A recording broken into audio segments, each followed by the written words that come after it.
Good morning students. आज हम HBSC का यानी BSc board of school education Haryana का थर्ड पेपर डिस्कस करेंगे। और आज इस पेपर के साथ साथ मैं आप लोगों को ये भी बताऊंगा कि किस तरह से स्टेप मार्किंग होती है। आप मान लो 2 नंबर का क्वेश्चन है, उसमें से आधा नंबर कैसे ले सकते हो, 1.5 नंबर कैसे ले सकते हो, 1 नंबर कैसे ले सकते हो। तो बड़ा जो क्वेश्चन होता है उसमें किस तरह की स्टेप मार्किंग होती है, साथ के साथ हम उसको भी डिस्कस करेंगे।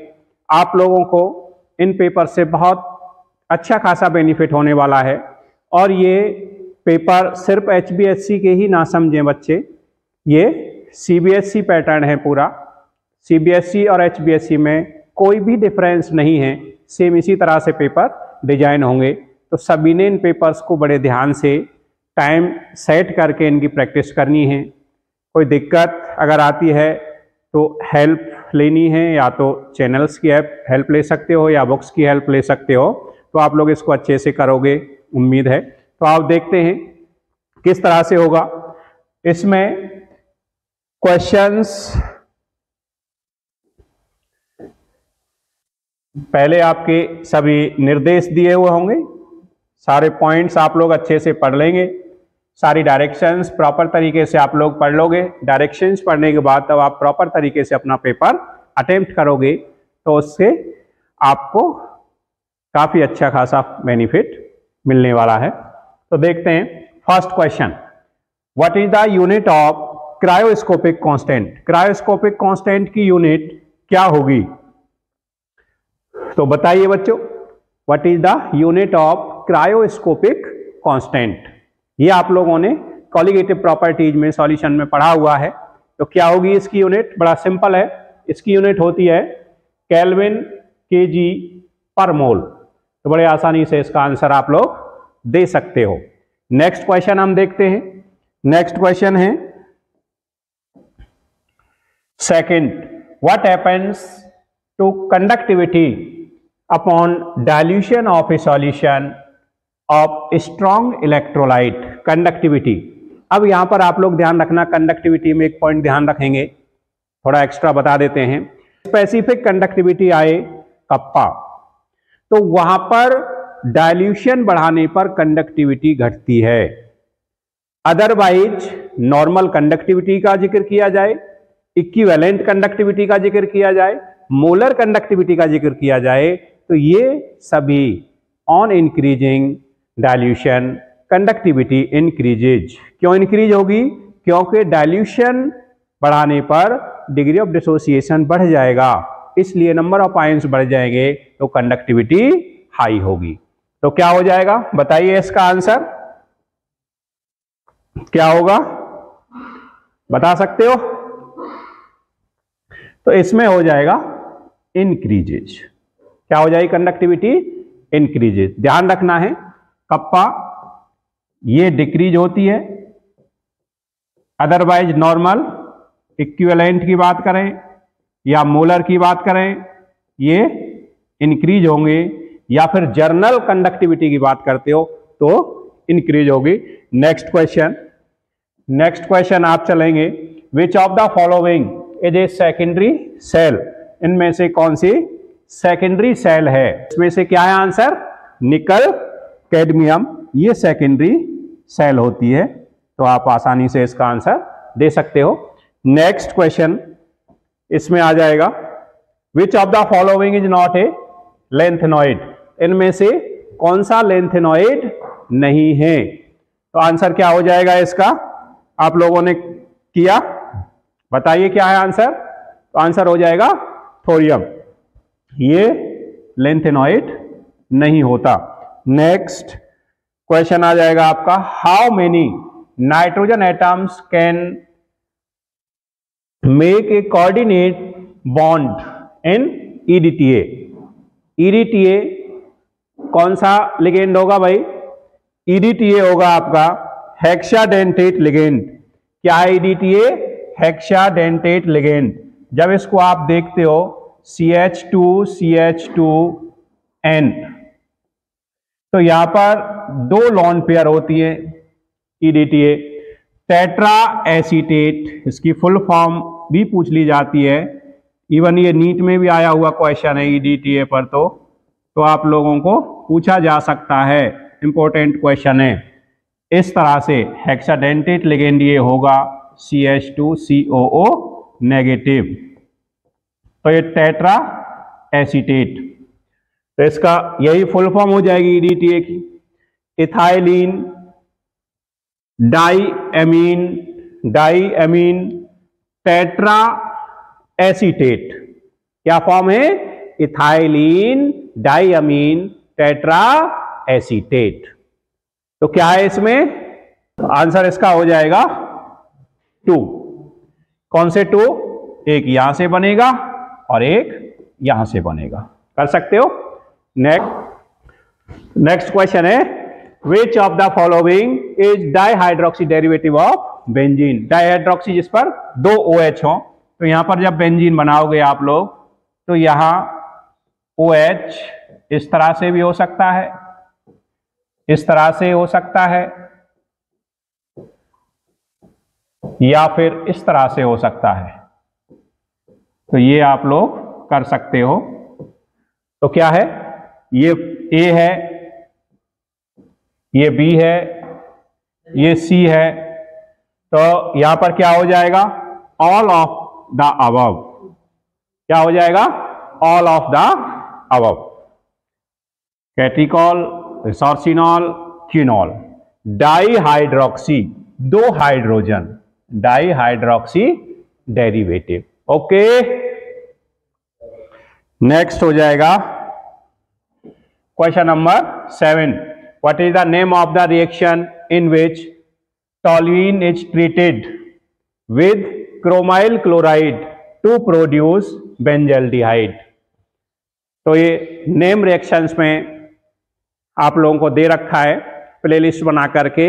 ऑर्गेनिक रिएक्शन, ऑर्गेनिक की जितनी भी नेम रिएक्शंस हैं, सभी नेम रिएक्शंस आपको करा रखी हैं। तो ऑर्गेनिक नेम रिएक्शंस प्लेलिस्ट में जाकर सारी नेम रिएक्शंस को डिटेल में आप लोग देख सकते हो। तो क्या हो जाएगा ये? तो यहां पर इसका आंसर हो जाएगा EDTA,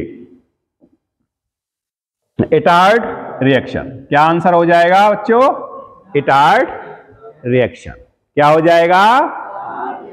Etard reaction. Next question, what is Fehling solution B।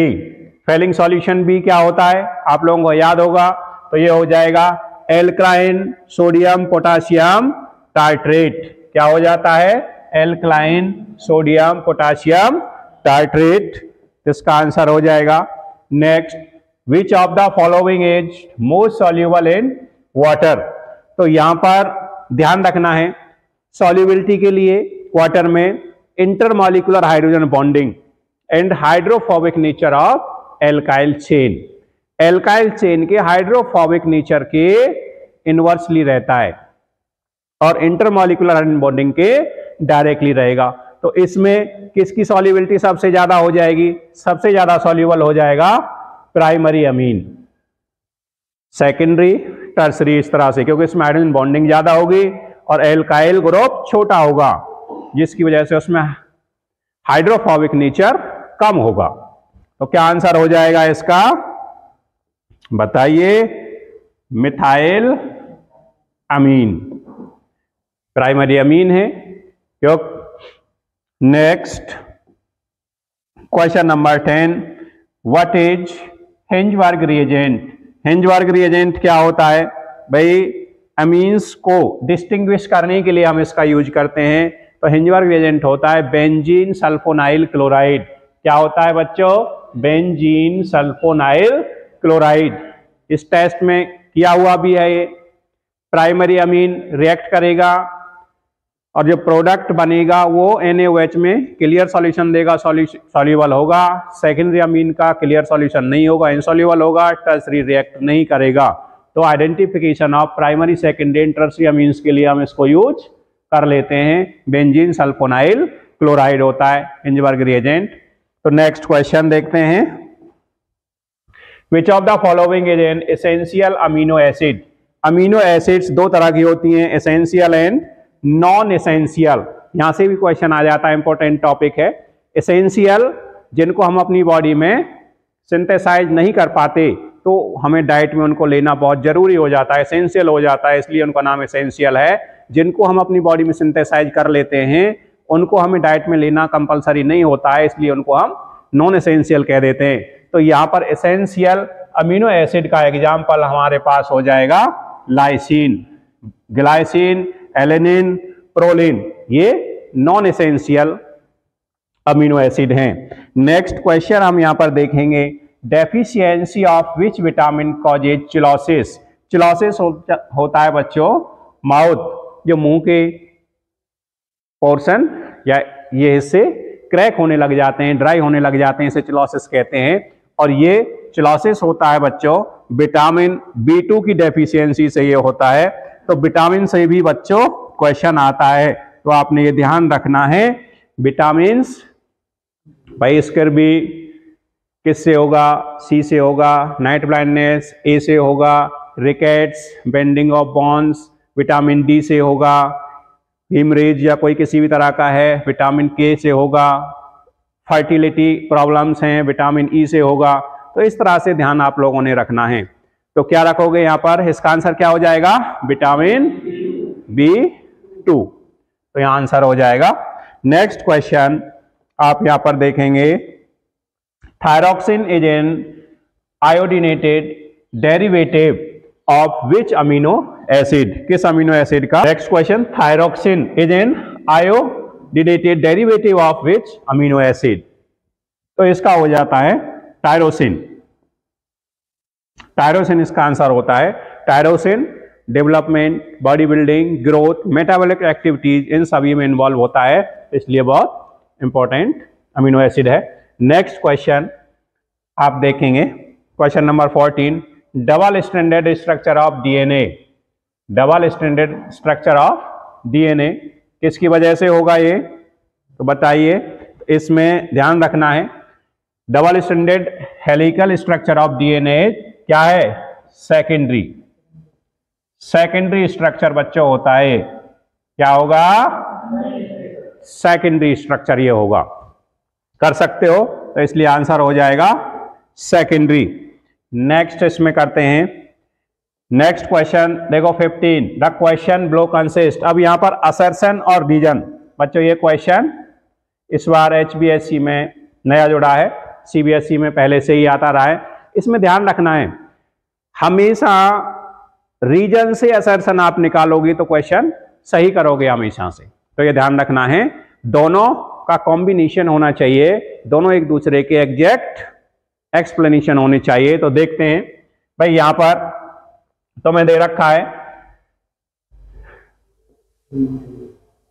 Assertion.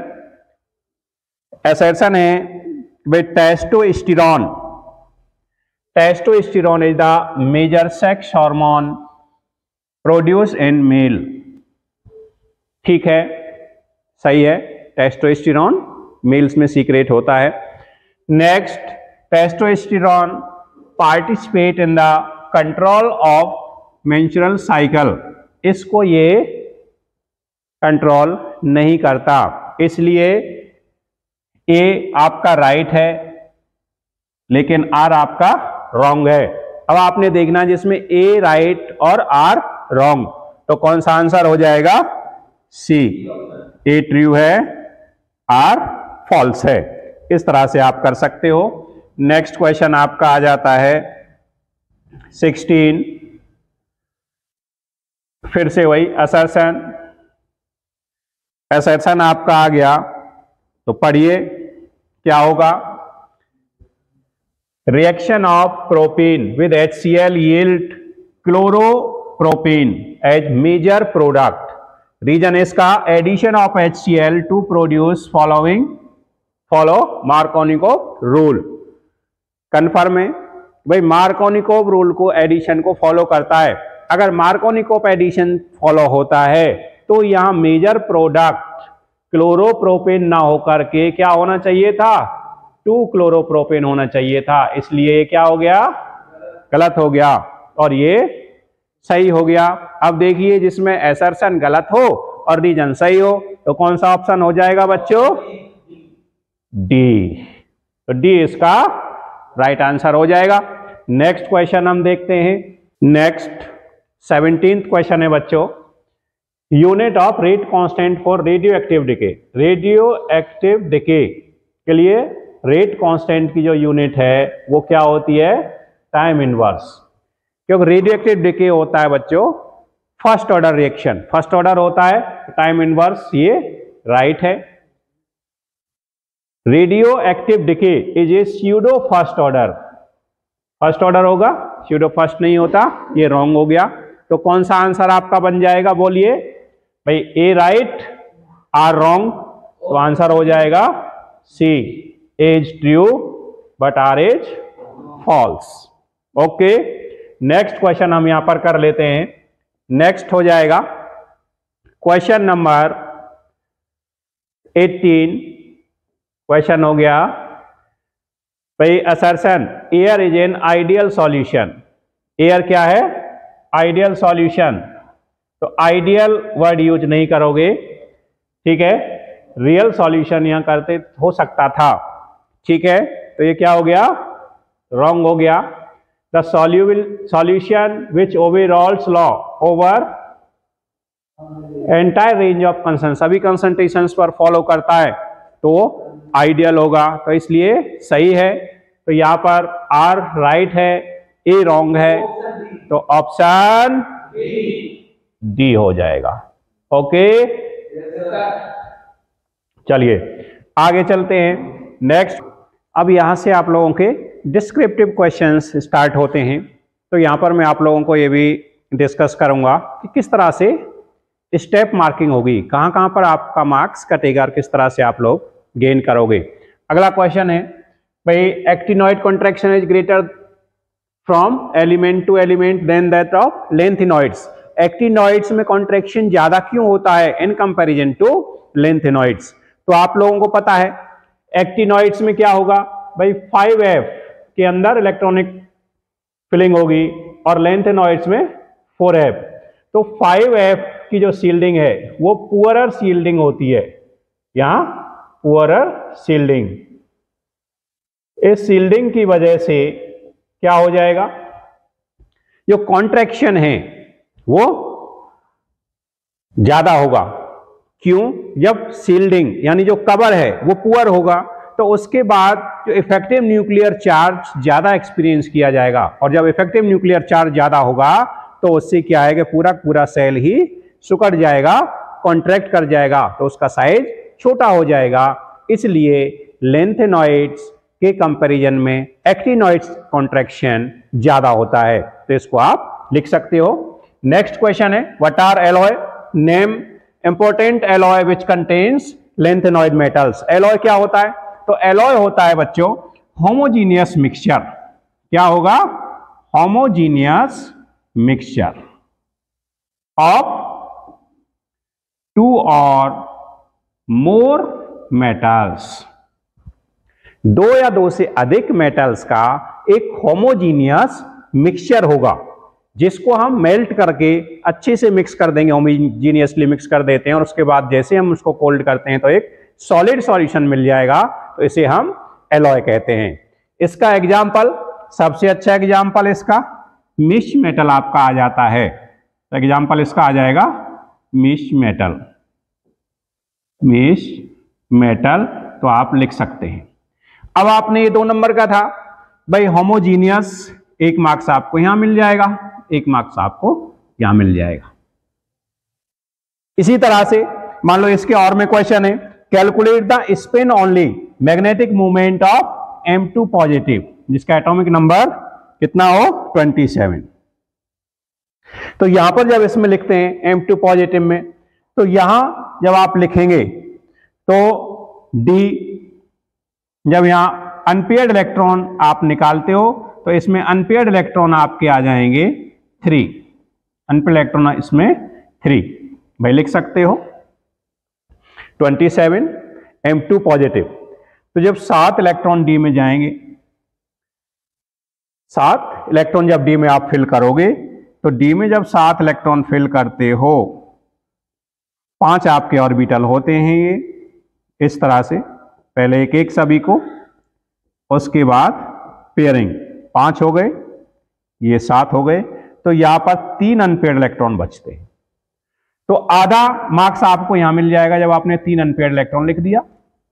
उसके बाद फिर मैग्नेटिक मोमेंट का फॉर्मूला आप लोग जानते हो, n इंटू n+2 का रूट, आधा आपको यहां मिल जाएगा।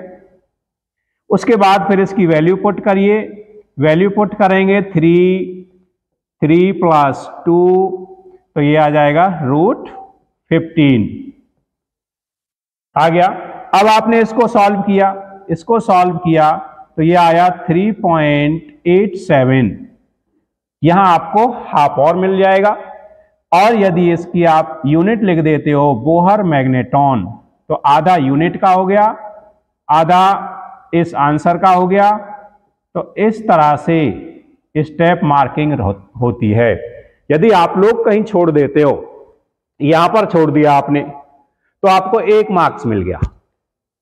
आपने आंसर लिख दिया, यूनिट नहीं लिखी, तो 1.5 मार्क्स आपको मिलेगा। आप उसमें क्लेम नहीं कर सकते हो। अगर आपने एग्जैक्ट लिखा है, यूनिट सब कुछ लिखा है, तो आप कंप्लीट मार्क्स के लिए क्लेम कर सकते हो। मान लो नहीं कर पाए हो, टाइम नहीं मिला है, सिर्फ नंबर ऑफ अनपेयर्ड इलेक्ट्रॉन लिख दिया और फॉर्मूला पुट कर दिया, तो आपको 1 मार्क्स मिल जाएगा। इस तरह से स्टेप मार्किंग होती है बच्चों। नेक्स्ट क्वेश्चन हम देखते हैं, आगे चलते हैं। नेक्स्ट क्वेश्चन इसमें आ जाएगा, Which of the 3D series of transition metal exhibit the largest number of unpaired electron? Largest number of oxidation state. भाई क्या है question? Which of the 3D series, उसमें लार्जेस्ट ऑक्सीडेशन स्टेट पूछा है और क्यों। अब यहां आप लोग ध्यान रखना, 3D, 4D, 5D, 6D, first, second, third, तो ये भी ध्यान रखना है भाई। 3D ये फर्स्ट होती है, 4D ये सेकंड होगी, 5D ये थर्ड होगी। अब यहां इससे कंफ्यूज नहीं होना है, थर्ड और 3D। थर्ड ट्रांजिशन सीरीज अलग है और 3D ट्रांजिशन सीरीज अलग है, यानी 3D फर्स्ट ट्रांजिशन सीरीज है, तो इसको भी आप लोग ध्यान रखेंगे। तो अब उसने कहा है कि भाई transition metal exhibit largest number of oxidation state and why, सबसे ज्यादा और क्यों। तो अब इसमें देखना है कि भाई डी में मैक्सिमम अनपेयर्ड इलेक्ट्रॉन किस में है, प्लस में एस इलेक्ट्रॉन। तो यहां पर आपको जब देखेंगे तो आपका आंसर हो जाएगा मैग्नीज 25, क्योंकि जब इसमें इलेक्ट्रॉनिक कॉन्फ़िगरेशन लिखोगे तो आपको 1s2 और लास्ट में 4s2 3d5, तो यहां पर 7 इलेक्ट्रॉन आपको मिल जाएंगे। s प्लस में number of unpaired electron of D सब सेल, तो वो मैक्सिमम ऑक्सीडेशन स्टेट होती है डी ब्लॉक एलिमेंट्स के लिए, तो आप यहां पर निकाल सकते हो। अब यहां पर D और S इन दोनों की जो एनर्जी है वो एप्रॉक्स इक्वल होती है, लगभग इक्वल एनर्जी के होते हैं, इसलिए आसानी से इलेक्ट्रॉन्स को रिमूव कर सकते हैं, लूज कर सकते हैं, जिसकी वजह से इसकी ऑक्सीडेशन स्टेट वेरिएबल होती है। और मैक्सिमम ऑक्सीडेशन स्टेट कितनी मिल जाएगी, यहां पर आपको +7 मिल जाएगी, इसलिए आपको लिखना था मैग्नीज। फिर इसकी इलेक्ट्रॉनिक कॉन्फ़िगरेशन, तो हाफ नंबर आपको कहां मिलता, मैग्नीज। उसके बाद इलेक्ट्रॉनिक कॉन्फ़िगरेशन, फिर नेक्स्ट हाफ मार्क्स, भाई इन दोनों की जो एनर्जी है वो लगभग इक्वल है, इसकी वजह से दोनों सब सेल्स में से इलेक्ट्रॉन्स को आसानी से लूज किया जा सकता है और आपको पूरे 2 मार्क्स मिल जाएंगे। तो ये स्टेप मार्किंग होती है, आप ध्यान रखेंगे। तो डरना नहीं है, क्वेश्चन जितना आए, जो भी पॉइंट आपसे आता है उस पॉइंट को आप लिखिए, उस पे मार्क्स मिलेगा। ये रूल होता है स्टेप मार्किंग का। इसका फायदा आप लोगों ने उठाना है। ओके,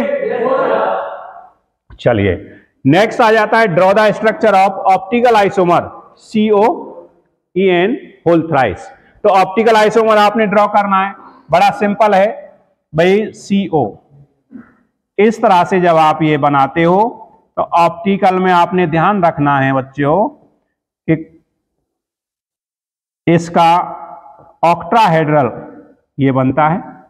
ऑक्टाहेड्रल जब बनेगा तो यहां इथाइलिन EN या तो इस तरह से आप बना सकते हो, या फिर इसको अगर टाइम आपके पास है तो पूरा इसको इस तरह से भी लिख सकते थे, NH2 CH2 CH2 NH2, क्योंकि इसकी जो लॉन पेयर है ये यहां बॉन्ड बना देंगी, डेटिव बॉन्ड, या फिर टाइम कम है तो शॉर्ट में। अब आपने ध्यान देना है कि अगर बल्कि ग्रुप, क्योंकि ये एक तो सिर्फ सिस फॉर्म में होता है, इफ बल्कि ग्रुप इज एट राइट, तो ये राइट साइड में है, राइट साइड में होता है तो उसे हम डी फॉर्म कहते हैं। क्या कहते हैं बच्चों? D form, dextro. और इसकी अगर मिरर इमेज आप बना देते हो तो ये किधर आ जाएगा? लेफ्ट में आ जाएगा, तो ये आपका हो जाएगा एल फॉर्म। तो इस तरह से आप इसके ऑप्टिकल आइसोमर ड्रॉ कर सकते थे। बड़ा सिंपल है। EN यहां पर हो जाएगा, EN इधर हो जाएगा, EN यहां पर हो जाएगा, तो ये आपका लेफ्ट में आ गया, इसलिए ये आ गया L form. Right D form, left L form कर सकते हो। नेक्स्ट आपका आ जाता है, अब यहां पर इनके IUPAC नेम लिखने पड़ जाएं। भाई IUPAC name of the following compound, simple है, क्या हो जाएगा इसका? N पर जुड़ा हुआ है इसलिए आपने दो बार लिखना है, NN di methyl, di methyl, methyl है, मीथेन अमीन, मीथेन अमीन, ये हो जाएगा। इसी तरह से N methyl, N methyl aniline, इसका ये हो जाएगा, कर सकते हो। नेक्स्ट क्वेश्चन आपका आ जाता है, right chemical reaction of aniline with benzoyl chloride. Aniline की बेंजोइल क्लोराइड के साथ रिएक्शन आप लिखिए। तो बेंजोइल क्लोराइड इस तरह से, मान लो ये आपका COCl बेंजोइल क्लोराइड है, और यहां पर एनिलीन है, NH2 होगा एनिलीन। अब आप लोगों को एक रिएजेंट करा रखा है, एसिड हैलाइड, एसिटाइल क्लोराइड हो सकता है, एसिटाइल हैलाइड हो सकता है, बेंजोइल क्लोराइड हो सकता है, बेंजोइल हैलाइड हो सकता है, RCOX, इसका फंक्शन होता है एडिशन ऑफ RCO ग्रुप। तो यहां से हमेशा ध्यान रखना है, इस तरह से HCl ये निकलेगा, और क्या कंपाउंड आपको मिल जाएगा? इस तरह से एक कंपाउंड आपको मिल गया भाई, CONH, इस तरह। तो अब आप इसका क्या नाम, जो उसमें दिया कि भाई क्या बनेगा, और फिर उसका नेम लिखिए। तो यहां N पर लगा हुआ है फिनाइल, तो क्या करना था आपको? N फिनाइल, N पर फिनाइल, पूरा क्या हो जाएगा? Benzamide, N phenyl benzamide, benzamide. तो इस तरह से इसका नाम हो जाता। भाई एक मार्क्स आपको यहां पर मिल गया जब ये तुमने प्रोडक्ट बना दिया, दूसरा मार्क स्टेप मार्किंग में आपको यहां मिल गया जब आपने इसका नाम लिख दिया। मान लो यहां छोड़ देते तो 1 नंबर मिलता, यहां पर छोड़ोगे 2 नंबर आपको पूरे मिल जाएंगे। Next, what type of bonding help in the stabilising the alpha helix structure of the protein. Protein के अल्फा हेलिकल स्ट्रक्चर में किस तरह के बॉन्ड, तो बॉन्डिंग कौन कौन सी यहां पर हो सकती हैं, आप लोग बता सकते हो। बड़ा सिंपल सा क्वेश्चन है। तो बॉन्डिंग यहां पर हाइड्रोजन बॉन्डिंग होता है, डाइसल्फाइड बॉन्ड होता है, तो कौन सा है? Hydrogen bonding, H bonding. आधा नंबर आपका हो गया। डाइसल्फाइड बॉन्ड, आधा इस पे मिल गया, सल्फाइड बॉन्ड कह सकते हो, लिंकेज कह सकते हो। उसके बाद आपको वान डर वाल फोर्स हो गया, वान डर वाल force,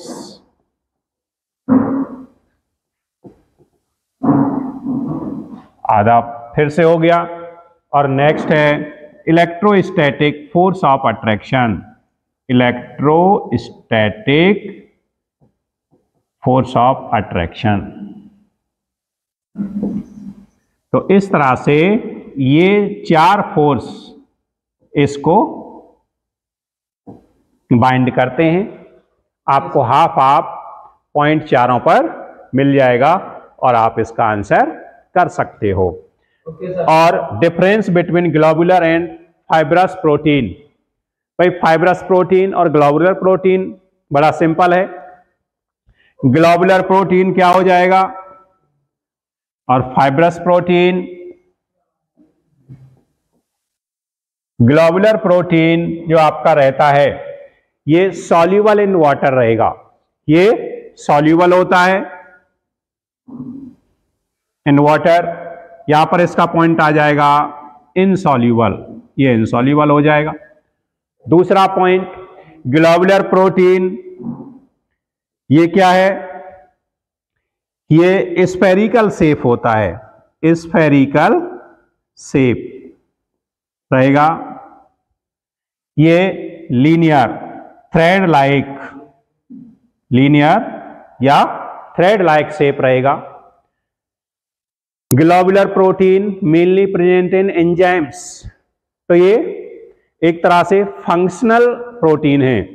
fibrous protein structural protein होते हैं। एग्जाम्पल देखोगे ग्लोबुलर प्रोटीन का एग्जाम्पल आपको मिल जाएगा इंसुलिन। फाइब्रस का देखोगे तो केराटिन, नेल्स में मिल जाएगा, स्किन में मिल जाएगा, हेयर्स में मिलेगा। तो इस तरह से इनका डिफरेंस आप लोग कर सकते थे। ओके, नेक्स्ट क्वेश्चन हम करते हैं। तो नेक्स्ट क्वेश्चन है ए solution of NiNO3 twice is electrolyzed between platinum electrode using a current of 5 ampere for 20 minutes. What mass of nickel deposited at cathode? Cathode पर क्या मास डिपॉजिट होगा? तो इसको आप बड़े आसानी से कर सकते हो, ये आपका क्वेश्चन है। तो यहां यूज कर लेते हैं इसका स्पेस। भाई आपने बड़ा सिंपल सा क्वेश्चन, Ni2 पॉजिटिव, तो यहां पर 2 मोल्स ऑफ इलेक्ट्रॉन, तो Ni यहां डिपॉजिट हो जाएगा, ये होता है 59 ग्राम। और ये हो गया 2F, 2 मोल होता है, यानी 2F का हो जाएगा 2 × 96,500। क्या हो जाएगा? 2 × 96,500। अब आपको पता है 2 × 96,500 coulomb charge produces how many gram? 59 gram of निकल प्रोड्यूस करेगा। अब आपको पता है यहां पर दिया हुआ है 5 एम्पियर 20 मिनट्स, तो यहां से Q निकाल सकते हो, Q = I × T। 5 ampere 20 minutes 20 × 60, 6000 coulomb आपको आ गया। इसलिए 6000 कूलम में कितना हो जाएगा? यहां पर 1 कूलम आएगा बच्चों, 1 ग्राम नहीं 1 कूलम आएगा, तो 6000 कूलम। अब ये 6000 यहां मल्टीप्लाई हो जाएगा 59/2 × 96,500 इंटू में 6000। और जब इसे सॉल्व करोगे तो ये आ जाएगा 1.83 ग्राम ऑफ निकल। इस तरह से कर सकते थे, बड़ा सिंपल सा न्यूमेरिकल था, आप लोगों ने कर लिया होगा। नेक्स्ट क्वेश्चन हमारा आ जाता है, drive an integrated rate equation for a first order reaction. First order reaction के लिए इंटीग्रेटेड रेट इक्वेशन ड्राइव आपने करना है। तो बड़ा सिंपल है, कर सकते हो। क्या करना है आप लोगों ने भाई, पहले इक्वेशन, रिएक्टेंट और यहां पर ये प्रोडक्ट आपका हो गया। अब आप जानते हो क्या होती है rate equation, minus dx upon dt, dx upon dt। तो ये आपके रेट इक्वेशन होती है। कंसंट्रेशन फर्स्ट ऑर्डर का आपने निकालना है, तो क्या हो गया, माइनस dx, इसको आप एक तरफ ले जाइए ax और यहां k इंटू dt, इंटीग्रेट कर दीजिए। तो ये आपका dx ax k dt, जब आप इसे करोगे तो ये आ जाएगा ln natural log a minus x equal to k into t plus integration constant i। अब at time t equal to 0, at time t equal to 0, तो यहां पर x क्या हो जाएगा, 0 हो जाएगा। जब इसे 0 रखोगे तो यहां पर ये इक्वेशन, जो इक्वेशन फर्स्ट आपकी बनी है, इक्वेशन फर्स्ट बिकम्स, ये आपकी इक्वेशन हो जाएगी natural log ln a equal to k into 0 plus i, यानी इंटीग्रेशन कांस्टेंट आपके पास आ गया i equal to ln a। अब इस ln a i की वैल्यू आपने पुट कर देनी है यहां पर, put equation of value of i from second to first, then we get, तो क्या मिल जाएगा, ln a minus x equal to k into t, और यहां पर आपका आ जाएगा माइनस ln a। जब आप इसे इधर लाएंगे तो ये हो जाएगा k t equal to ln a minus ln ax, या फिर इसको लिख सकते थे कि भाई k t equal to ln natural log a upon a minus x. और अब यहां जानते हैं नेचुरल लॉग भाई ln 1 ln या लॉग बेस e, ये रहता है 2.303 लॉग बेस 10। तो ये वैल्यू जब यहाँ पुट करोगे तो ये फॉर्मूला बन जाएगा k equal to 2.303 upon t log a upon a minus x. या तो इस तरह से कर सकते हो, या फिर t equal to 2.303 k log a upon a minus x. तो इस तरह से ये इंटीग्रेटेड रेट ड्राइव कर सकते हो फर्स्ट ऑर्डर रिएक्शंस के लिए। ओके, क्वेश्चन है, a first order reaction takes 40 minutes for 30% decomposition या completion of reaction, then calculate half life period क्या होगा। बड़ा सिंपल सा है। अभी हमने ड्राइव किया फर्स्ट ऑर्डर रिएक्शन, तो क्या फॉर्मूला था भाई, यहां पर आपको दे रखा है तो के निकाल सकते हो 2.303 upon t log a upon a minus x. अब आपने यहां ध्यान रखना है बच्चों, इनको सिंपल करने के लिए इस क्वेश्चन को आप इनिशियल कंसंट्रेशन 100 मान लो।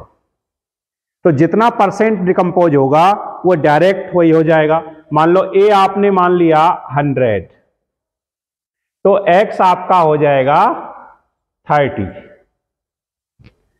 ये वैल्यू पुट कर दें यहां पर, तो k आपका निकल के आ जाएगा k इक्वल टू 2.303 अपॉन कितना 40 मिनट लग रहा है। यहां पर लॉग आपने रख दिया 100 अपॉन 100 माइनस 30, तो ये क्या आ जाएगा 100 अपॉन 70, या फिर इसको और सॉल्व कर सकते थे 10 अपॉन 7, तो log 10 माइनस log 7 ये कर सकते हो। इसका 1 होता है माइनस ये लगभग 0.85 हो सकता है, तो ये आ जाएगा 0.15, ये आपको लगभग मिल जाएगा। इसकी वैल्यू मिल गई। तो अब दो तरीके हैं, भाई इसको यहां रख दो और इसे जब सॉल्व करोगे तो आपको एक k की वैल्यू मिल जाएगी 89, मिल गया। सॉल्व भी कर सकते हो और एज सच इसको रख भी सकते हो, फाइनल उसमें कट जाता है। उसके बाद आप लोगों को पता है t half, t 50% first order के लिए 0.693 अपॉन k, तो इसकी वैल्यू पुट कर दो k की 0.693 अपॉन 0.0089, और जब इसे सॉल्व करोगे तो आपको मिल जाएगा 77.8 मिनट। तो ये आपको क्या मिल जाएगा हाफ लाइफ पीरियड। ठीक है, कर सकते हो, बड़ा सिंपल सा क्वेश्चन है। नेक्स्ट क्वेश्चन, नेक्स्ट है और में दिया हुआ है rate of reaction quadruple when the temperature change from 293 to 313 kelvin, calculate energy of activation. Energy of activation का सभी प्रैक्टिस पेपर्स में दे रखा है, इंपॉर्टेंट क्वेश्चन है, आप न्यूमेरिकल इस पे प्रैक्टिस करेंगे। तो बड़ा सिंपल है, क्या फॉर्मूला होता है भाई, तो ये हो जाता है इसका फॉर्मूला रेट कांस्टेंट भाई log 4k, क्यों क्या आ जाएगा log k2 upon k1 equal to EA upon 2.303 R 1 upon T1 minus 1 upon T2, ये होता है। अब इसकी वैल्यू पुट कर दो, ये 4 टाइम्स क्वाड्रेपल आपको दे रखा है, इसलिए 4k हो गया, ये k हो गया, equal to EA upon 2.303 into 8.31, अब यहां आ जाएगा 1 अपॉन 293 माइनस 1 अपॉन 313। जब इसको सॉल्व करोगे ये क्या आ जाएगा, ये आ गया log 4, log 4 आ गया। ये EA 2.303 इंटू 8.31 इंटू में ये आ जाएगा, यहाँ आ गया 20.293 इंटू 313। अब यहाँ करने के बाद भाई log 4 क्या हो जाएगा 2 इंटू, क्योंकि इसको log इस तरह से कर सकते थे 2 की पावर 2, तो 2 आगे आ जाएगा और 3 होता है 0.301, तो ये आ जाएगा 0.301 यानी 0.602, तो 0.602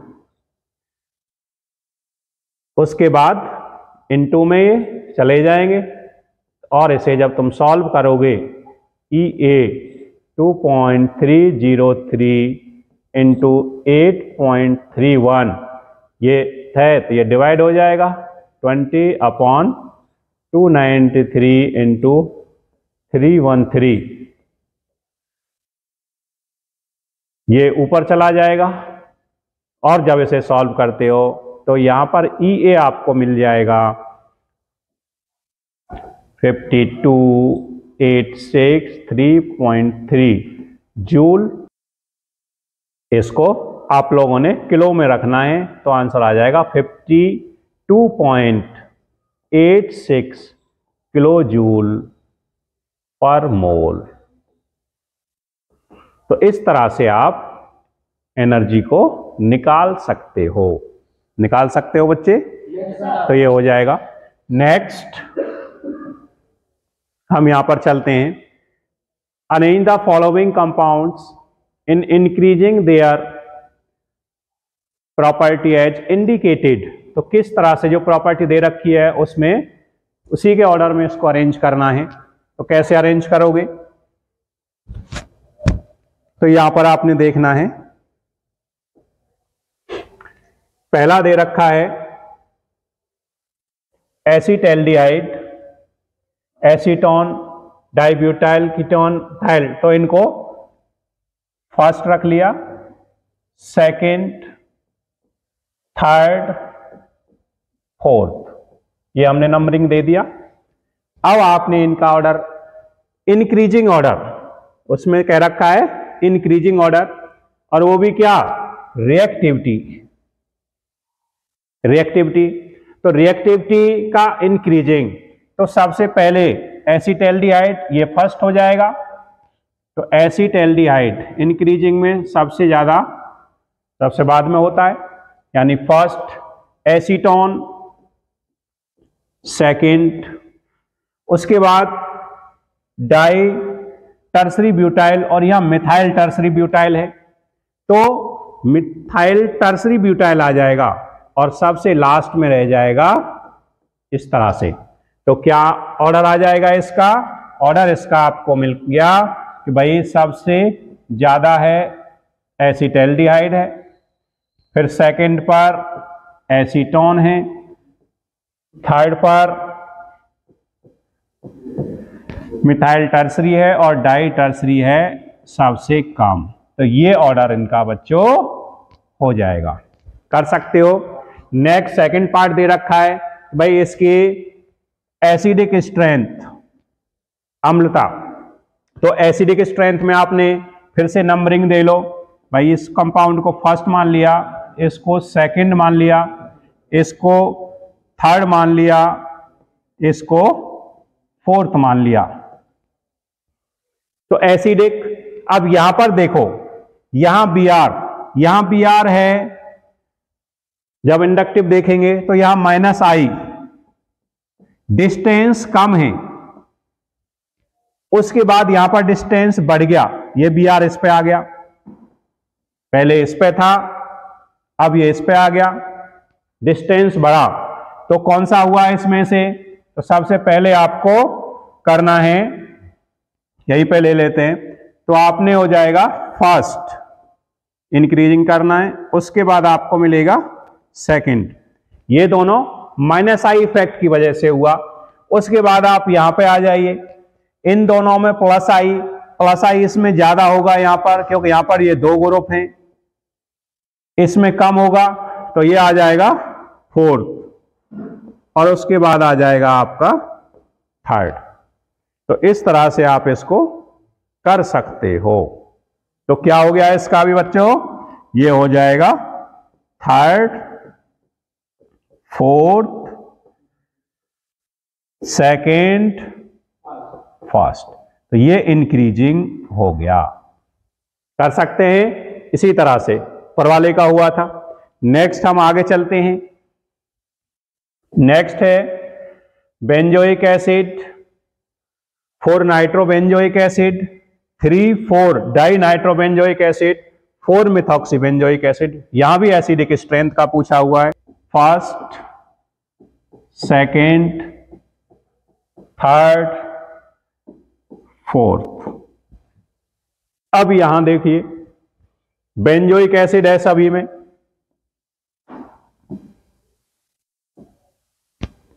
benzoic acid 2,4 di nitro, 2 -I nitro group present है, तो सबसे ज्यादा कौन हो जाएगा? थर्ड। उसके बाद 4 नाइट्रो, एक नाइट्रो ग्रुप है सेकंड। उसके बाद यहां पर मिथॉक्सी, ये प्लस आई यानी प्लस आर ग्रुप है, तो पीछे चला जाएगा। बेंजोइक इससे पहले आ जाएगा, बेंजोइक और लास्ट में चला जाएगा 4। तो इस तरह से इसका ऑर्डर हो जाएगा, कर सकते हो, बड़ा सिंपल है। Next, describe aldol condensation. Aldol condensation, भाई एल्डोल कंडेंसेशन तो हमें बता रखा है। आप लोगों को कंप्लीट ऑर्गेनिक केमिस्ट्री की name reactions, organic name reactions के नाम से प्लेलिस्ट बना करके सभी आपको यूट्यूब चैनल पर दे रखी हैं, तो यहां पर हम नेम रिएक्शंस को डिस्कस नहीं करेंगे, आप लोग वहां से देखोगे। सिंपल बता देते हैं, एल्डोल कंडेंसेशन क्या होता है। दोज एल्डिहाइड या aldehyde ketones that have alpha hydrogen undergo self condensation in presence of dilute alkali to give beta hydroxyaldehyde or beta hydroxy ketone. This is called aldol condensation. अब ये 3 types की हो सकती है। सिंपल एल्डोल कंडेंसेशन हो सकती है, inter या मिक्स एल्डोल कंडेंसेशन हो सकती है, और इंट्रा एल्डोल कंडेंसेशन हो सकती है। तो ये कंप्लीट आप वहां लोग पर देखोगे, वहां मैंने नीट जेईई मेंस के क्वेश्चंस भी करा रखे हैं और इनको डिटेल में डेफिनेशन भी करा रखी है, रिएक्शन भी करा रखी है। तो आप नेम रिएक्शंस के प्लेलिस्ट में जाकर के सारे की सारी नेम रिएक्शंस को कर सकते हो। अगला है give chemical test, distinguish between pairs propanol and propanone. Propanol and propanone, इसमें डिस्टिंग्विश टेस्ट आपने बताना है। डिस्टिंग्विश टेस्ट में आप क्या करोगे भाई, प्रोपेनॉल और प्रोपेनॉन, ये एल्डिहाइड है CH3 CH2 CHO, ये कीटोन है। तो आपको बता रखा है कई टेस्ट, आयोडोफॉर्म हो सकता है, यहां आयोडोफॉर्म टेस्ट, ये आयोडोफॉर्म देगा। एक साइड में ये होना चाहिए, बता रखा है कौन सा देगा कौन नहीं देगा। एलोफॉर्म रिएक्शन में ये नहीं देगा। या फिर Tollens test, ammoniacal AgNO3, ammoniacal silver nitrate. Tollens test aldehyde देता है, कीटोन नहीं देता। फेलिंग टेस्ट,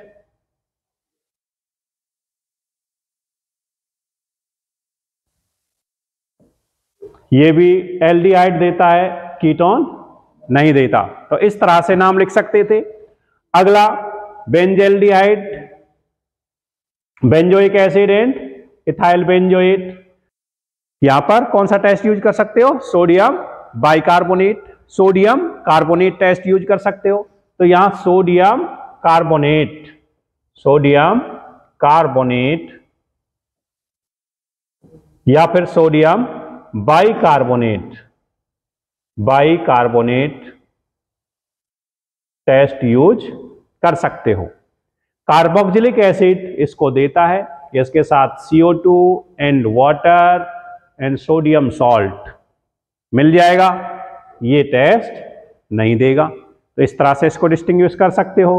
बेंजेल्डिहाइड और एसीटोफेनॉन, अब यहां पर अगर देखा जाए तो एसीटोफेनॉन क्या है, एक तरफ CH3 रहेगा, तो ये आयोडोफॉर्म दे देगा, और बेंजेल्डिहाइड ये आयोडोफॉर्म नहीं देगा। तो आयोडोफॉर्म इसके लिए यूज कर सकते हो। टॉलरेंस टेस्ट कर सकते हो, ये टॉलरेंस दे देगा, ये नहीं देगा। तो इस तरह से इन टेस्ट को तुम लोग कर सकते हो, बड़े आसानी से ये क्वेश्चन किया जा सकता है। Next question, read the passage and given below and answer the following question. Products of electrolysis depends on the nature of material being electrolyzed and the type of electrodes being used. If the electrode is inert, platinum or gold, it does not participate in the chemical reaction and acts only as source or sink for electrons. On the other hand, if the electrode is reactive, it participates in the electrode reaction. Thus, the product of electrolysis may be different for reactive and inert electrodes. The products of electrolysis depends on the different oxidizing and reducing species present in the electrolytic cell and their standard electrode potential. तो इस तरह से paragraph और इस पर question भाई what is electrolysis. Electrolysis क्या है, ये सिंपल आप लोगों को लिखवा रखा है। क्या है इलेक्ट्रोलाइसिस? इलेक्ट्रोलाइसिस है बाय यूजिंग या फिर कह सकते हो the process in which by applying external potential और current any electrolytic substance decompose into their component ions or metals. This is called electrolysis. तो क्या है इलेक्ट्रोलाइसिस बच्चों? एक्सटर्नल पोटेंशियल या करंट अप्लाई करके आप किसी भी इलेक्ट्रोलाइटिक मटेरियल को यानी सबस्टांस को उसके कंपोनेंट्स में डिकम्पोज कर सकते हो, इसे कहते हैं electrolysis. What is electrochemical cell? Electrochemical cell क्या होगा? इलेक्ट्रोकेमिकल सेल क्या है? The cell in which chemical energy या फिर the energy related with chemical converted into electrical energy is called electrochemical cell.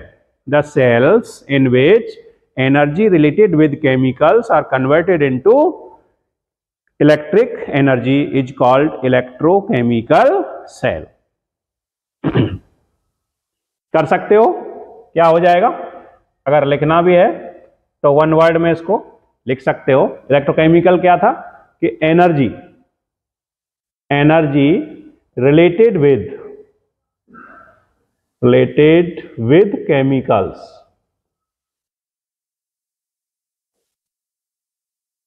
Convert into electrical energy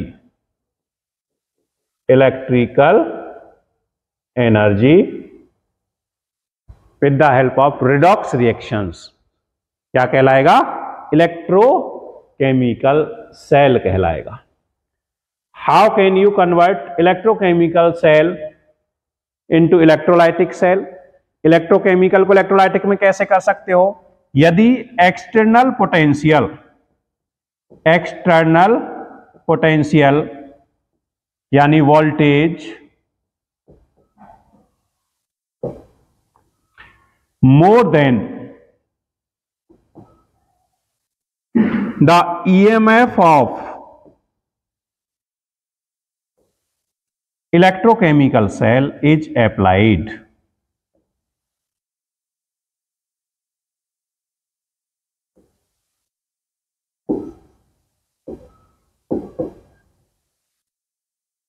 अगर ऐसा करते हो, उस इलेक्ट्रोकेमिकल सेल का जो ईएमएफ है उससे अधिक वोल्टेज या एक्सटर्नल पोटेंशियल आप उसको अप्लाई कर देते हो, तो इसकी सहायता से हम इलेक्ट्रोकेमिकल सेल को इलेक्ट्रोलाइटिक सेल में कन्वर्ट कर सकते हैं। नेक्स्ट इसमें देखें, right the product of electrolysis of molten NaCl। भाई मोल्टन NaCl क्या प्रोडक्ट बन जाएगा? आपको पता है भाई Na sodium and Cl2 gas, ये मेटल डिपॉजिट हो जाएगा सॉलिड, और ये गैस ये कहां पर आ जाएगा? ये आ जाता है आपका कैथोड पर और ये आपका आ जाएगा एनोड।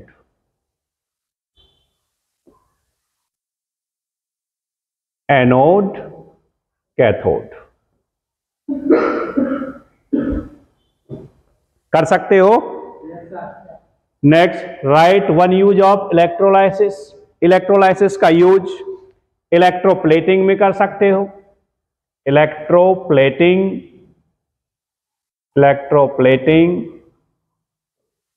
इलेक्ट्रोलाइटिक रिफाइनिंग में कर सकते हो। इलेक्ट्रोलाइटिक रिफाइनिंग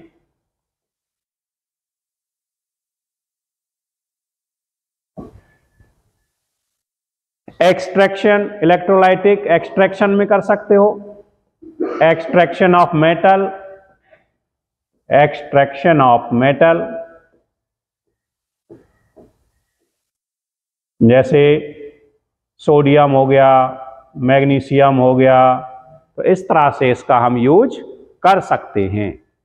ओके, नेक्स्ट है, अगला है read the passage given below, answer the following. Same उसी तरह से आपने पढ़ना है। एक्सप्लेन बॉन्डिंग कोऑर्डिनेशन कंपाउंड, ये आप लोगों को यहां पर दिया हुआ है, आप पढ़ेंगे, पढ़िए, उसके बाद क्वेश्चंस डिस्कस करते हैं।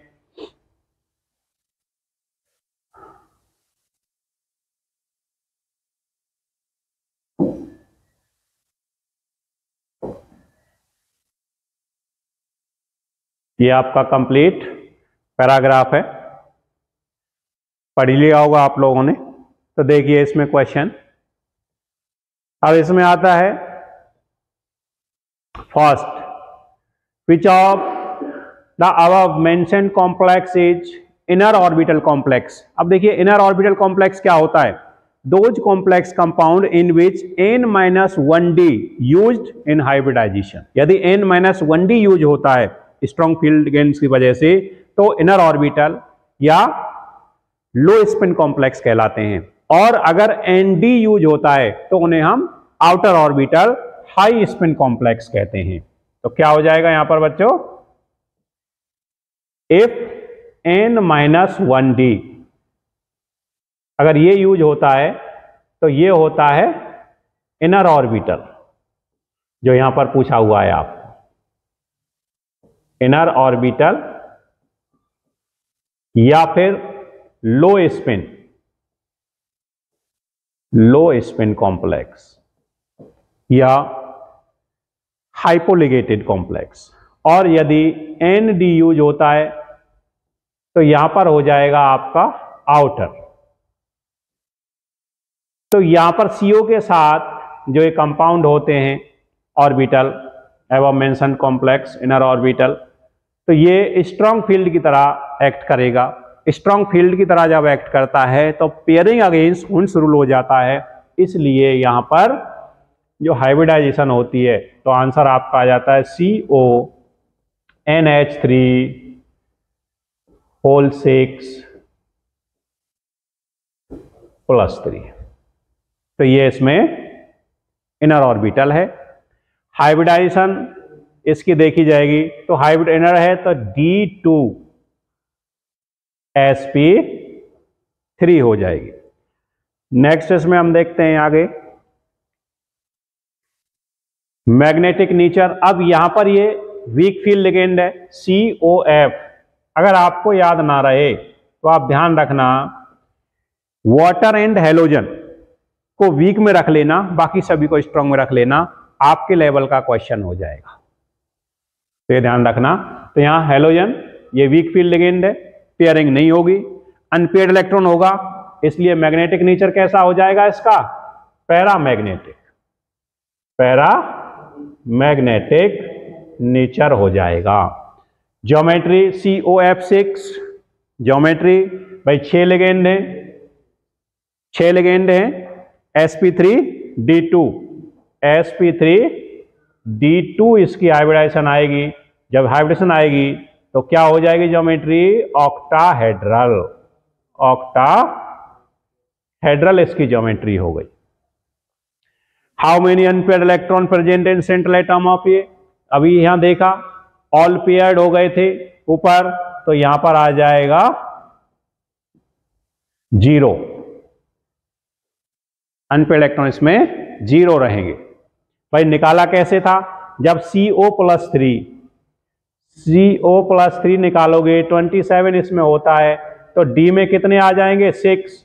जब D में 6 आ गए, इवन नंबर आ गया, तो 3 जोड़े बन गए, सारे के सारे पेयर्ड हो जाएंगे। ओके, नेक्स्ट अगला है right the example of electrophilic substitution of haloarenes. तो इसमें क्या है, 5 रिएक्शन आप लोगों को ये करवा रखी है ऑर्गेनिक्स में, फिर बता देते हैं, बड़ा सिंपल है। भाई क्लोरो सिंपल सा क्वेश्चन, ये chlorobenzene,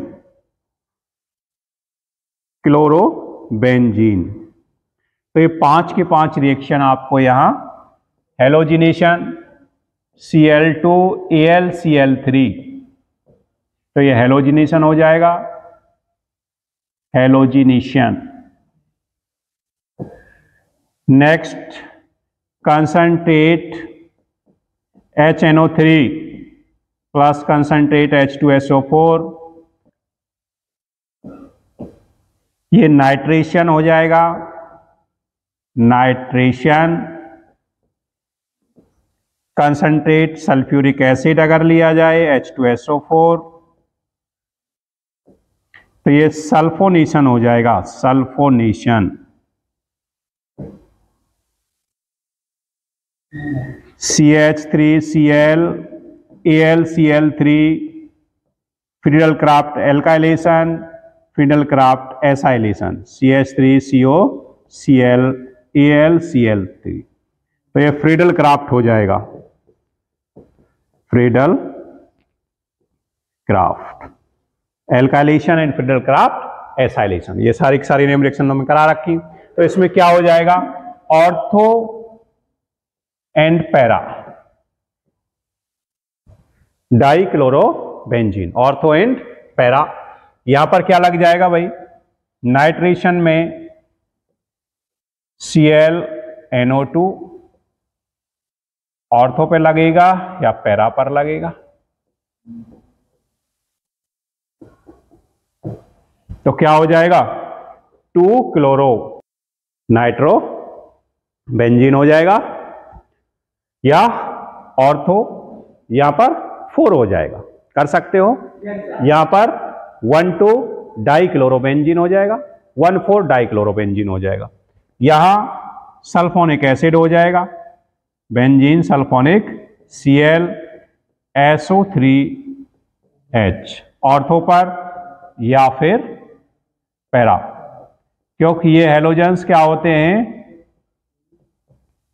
ortho and para directing होते हैं। तो ये 2 क्लोरो बेंजीन सल्फोनिक एसिड क्या बन गया, 2 क्लोरो बेंजीन सल्फोनिक एसिड। ये आपका सल्फोनेशन हो गया, ये आपका नाइट्रेशन हो गया, ये आपका हेलोजिनेशन हो गया। फ्रीडल क्राफ्ट में Cl CH3, 2 क्लोरो टॉल्यूइन या ऑर्थो या फिर पैरा।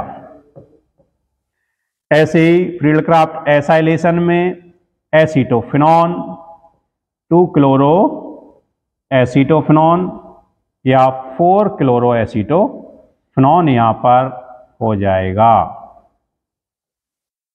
इस तरह से ये 5 रिएक्शन आपकी इलेक्ट्रोफाइल, इनमें पांचों में जो इलेक्ट्रोफाइल होते हैं क्या हो जाएगा भाई, X या Cl हो गया, दूसरे में NO2 पॉजिटिव हो गया, तीसरे में SO3 न्यूट्रल हो गया, चौथे में CH3 पॉजिटिव हो गया, पांचवें में CH3CO पॉजिटिव। तो ये 5 इलेक्ट्रोफाइल हो गए, ये 5 इलेक्ट्रोफिलिक सब्स्टिट्यूशन रिएक्शंस आपकी हो गई। नेक्स्ट क्वेश्चन,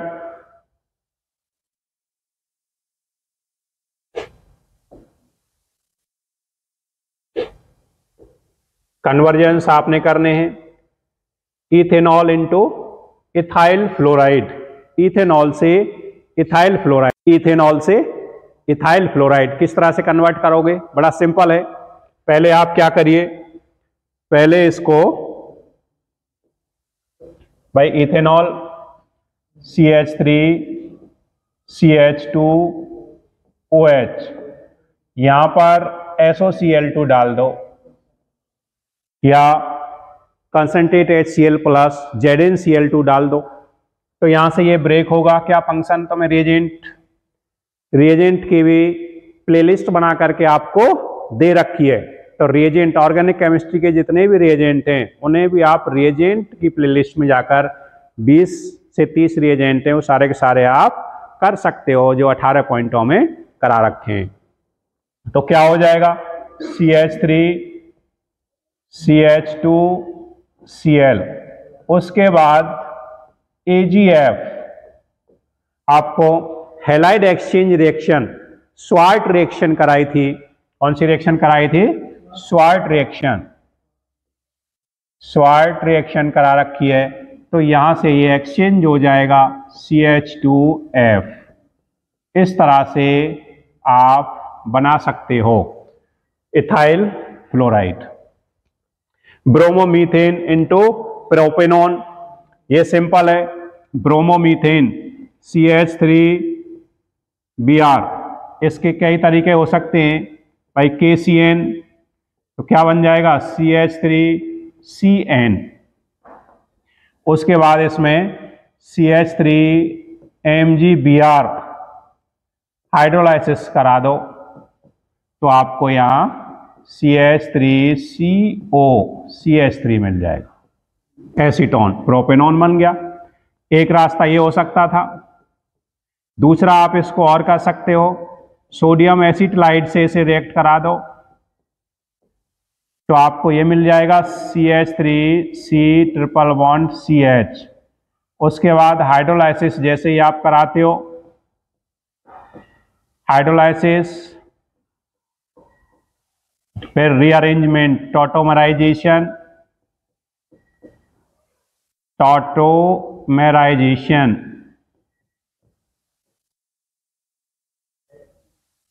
तो आपको एसीटोन मिल जाएगा। इसमें कर सकते हो। तीसरा रास्ता और भी कर सकते थे, Mg के साथ ड्राई थर्म करो, ग्रिग्नार्ड रिएजेंट बना लो, एसिड एल्डिहाइड के साथ रिएक्ट करके हाइड्रोलाइसिस करिए, फिर CO300 चला करके, तो भी आप इससे एसीटोन यानी प्रोपेनॉन बना सकते थे। ब्यूट 1इन टू ब्यूट 2इन, बड़ा सिंपल है भाई। ब्यूट 1इन क्या हो जाएगा, ब्यूट 1इन CH3CH2CH डबल बॉन्ड CH। यहां पर HBr ऐड कर दो, पहले मार्कोनिकॉफ के अकॉर्डिंग ऐड होगा Br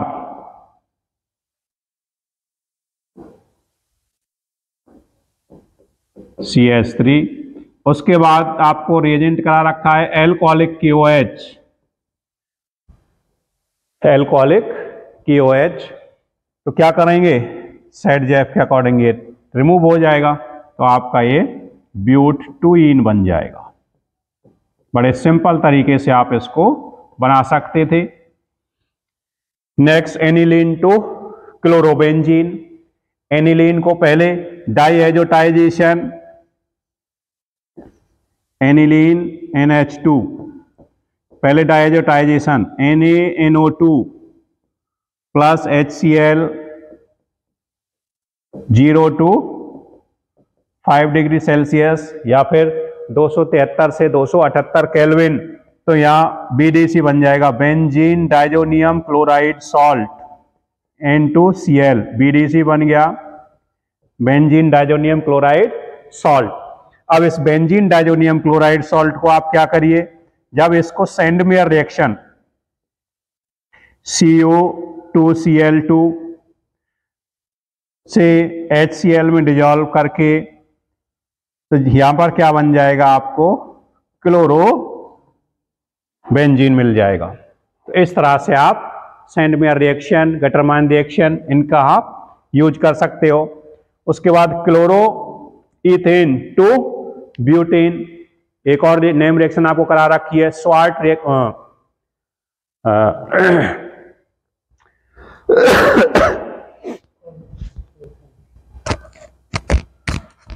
हाँ भाई, एक और नेम रिएक्शन आप लोगों को करा रखी है, क्या है, बड़ा सिंपल है, वुर्ज रिएक्शन।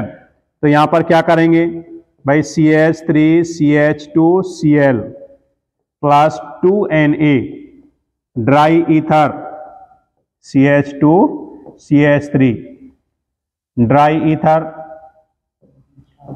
तो यहां पर क्या हो गया, वुर्ज रिएक्शन आपको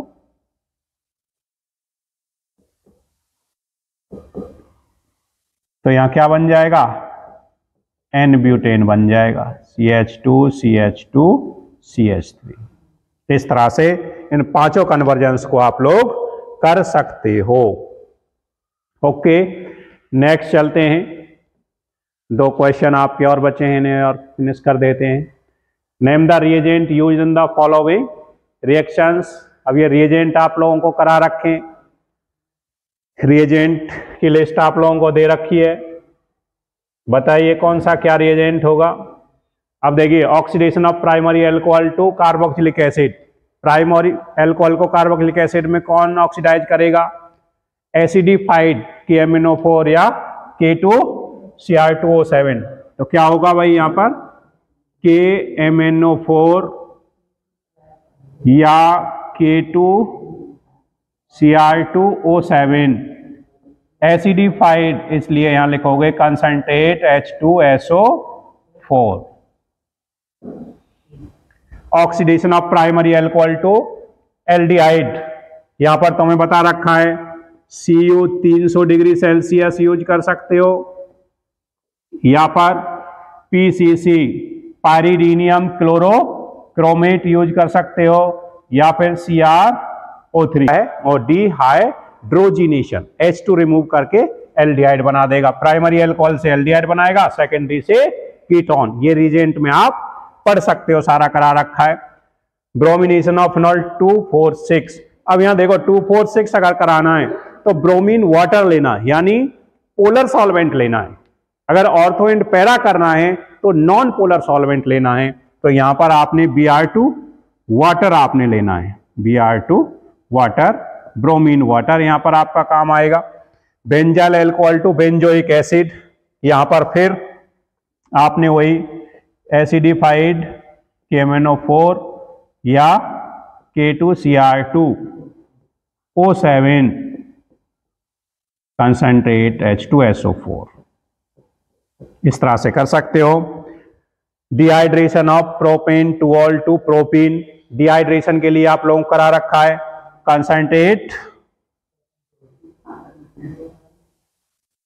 कंसंट्रेट H2SO4 तुम्हें करा रखा है, या फिर कंसंट्रेट मिनरल एसिड तुम यूज कर सकते हो, मिनरल एसिड,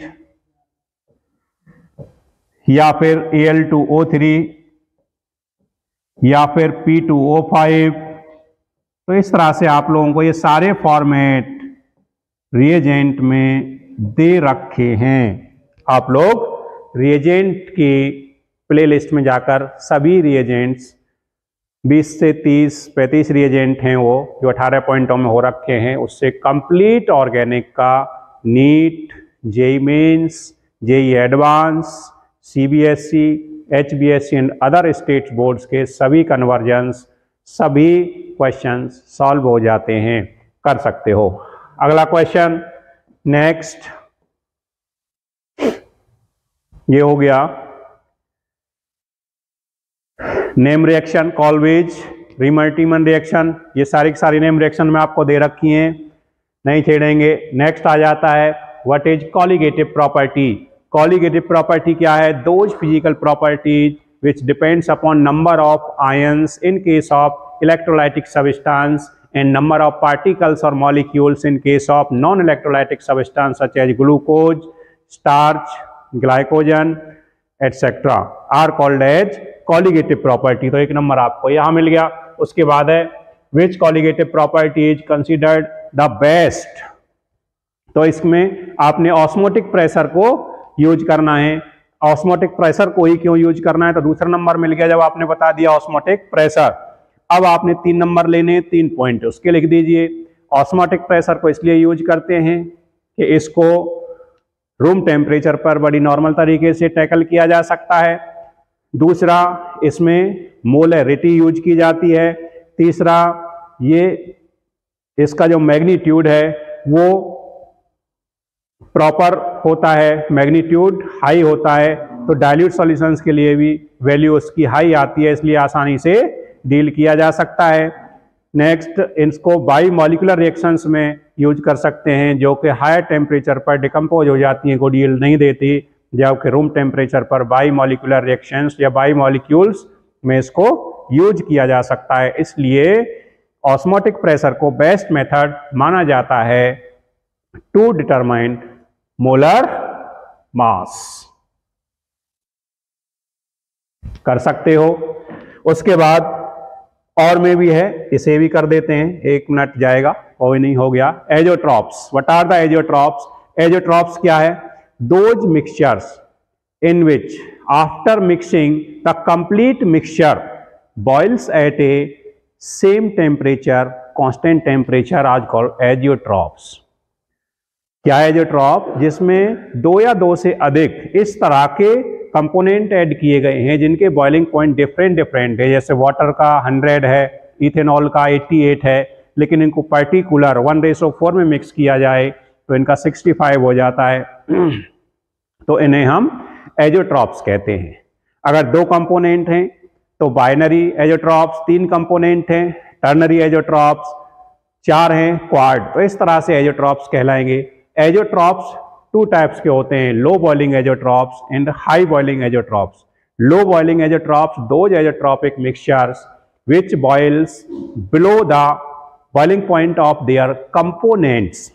जिन कंपोनेंट्सों से मिलकर बना हुआ है उनके बॉइलिंग पॉइंट से भी कम टेम्परेचर पर अगर वो बॉयल हो जाते हैं तो उन्हें लो बॉइलिंग एजियोट्रॉप्स कहते हैं। नहीं, ऑल पॉजिटिव डेविएशन जो सॉल्यूशंस हैं वो सभी लो बॉइलिंग एजियोट्रॉप्स के एग्जाम्पल होते हैं। All the positive deviation solutions, non ideal solutions. इसी तरह से high boiling azeotropes, if the mixture boils at higher temperature than that of their component mixture, this is called high boiling azeotropes. High boiling azeotropes में आ जाएगा भाई ये जो components हैं उन सभी कंपोनेंट्स के बॉइलिंग टेम्परेचर से अपर टेम्परेचर पर ये बॉयल होंगे। इसमें negative deviation non ideal solutions इसके एग्जाम्पल हो जाएंगे। तो इस तरह से इनको कर सकते हो। एग्जाम्पल अगर करना है भाई, वाटर 0.4, बेंजीन 4, इथेनॉल 1, तो ये एजियोट्रॉप बन जाएगा। मान लो एग्जाम्पल देखना है तो एजियोट्रॉप्स के एग्जाम्पल भाई C2H5, C2H5OH1, C6H6 4 H2O 0.4। ये रेशो अगर इनका रखा जाए तो ये मिक्सचर 68 डिग्री सेल्सियस पर बॉयल हो जाता है, जबकि इसका होता है 100 डिग्री सेल्सियस, इसका होता है 80 डिग्री सेल्सियस, इसका होता है 88। और यदि इसी को रखेंगे बाइनरी रखेंगे, टर्नरी नहीं बनाएंगे, तो ये 65 पर बॉयल हो जाता है। तो ये आपके पास एग्जाम्पल है लो बॉइलिंग एजियोट्रॉप मिक्सचर। इसी तरह से हाई बॉइलिंग एजियोट्रॉप मिक्सचर कर सकते थे भाई। हाई बॉइलिंग में नेगेटिव डेविएशन में हाई बॉइलिंग एजियोट्रॉप्स, इसमें 68% नाइट्रिक एसिड आप ले सकते हो, नाइट्रिक एसिड, और 32% इसमें वाटर ले सकते हो। तो ये आपका हाई एजियोट्रॉपिक। तो इस तरह से इस पेपर को बच्चों आप बड़े आसानी से कर सकते हो। बिल्कुल भी नहीं डरना है, बिल्कुल हाइपर नहीं होना है। आप लोगों ने स्टेप मार्किंग का ध्यान रखना है। जो क्वेश्चन तुमसे जितना आता है उसे आप करिए, टेंशन ना लें, तैयारी करें प्रॉपर तरीके से, आप अच्छा स्कोर कर सकते हो। Thank you.